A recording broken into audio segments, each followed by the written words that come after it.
ભારત દેશના કેટલાક સ્થળે આતંકવાદ અને ત્રાસવાદ કૃત્યો બનાવો બનવા પામેલ છે। ભરૂચ જિલ્લા કક્ષાએ આવા કોઈ અનિચ્છનીય બનાવ ન બને અને કાયદો અને વ્યવસ્થા જળવાઈ રહે તે માટે ભરૂચ જિલ્લા કક્ષાએ જિલ્લા પોલીસ તંત્ર દ્વારા સાવચેતીના પગલાં રૂપે ઘનિષ્ઠ ચેકિંગ તથા અનેક વિવિધ પ્રકારના પગલાઓ લેવાયા છે।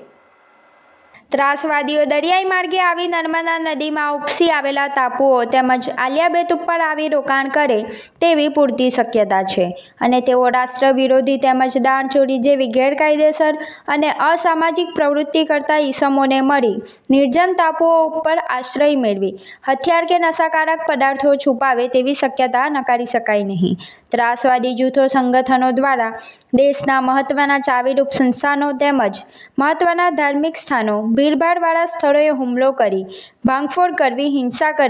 હિંસા અને ત્રાસ ફેલાવવાની શક્યતાને ધ્યાને લઈ જન સલામતી ન જોખમાય તેમજ જાહેર સુલે શાંતિનો ભંગ ન થાય તેના માટે તકેદારીના પગલાં લેવા જરૂરી જણાય છે। ભરૂચ જિલ્લામાં નર્મદા નદીમાં સુરફુદ્દીન બેટ, દસાન બેટ, મહેગામ બેટ, વેંગણી બેટ ચોમાસાની સિઝન પછી પાણી ઓછું હોવાને કારણે ઉપસી આવેલા છે।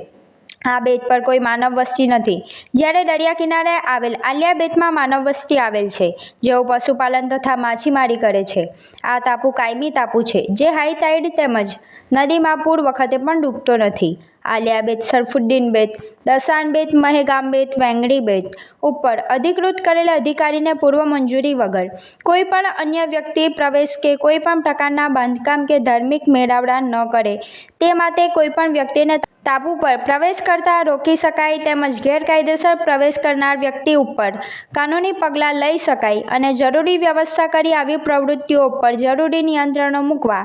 જાહેર હિત અને જિલ્લાની સુરક્ષા માટે જરૂરી જણાય છે।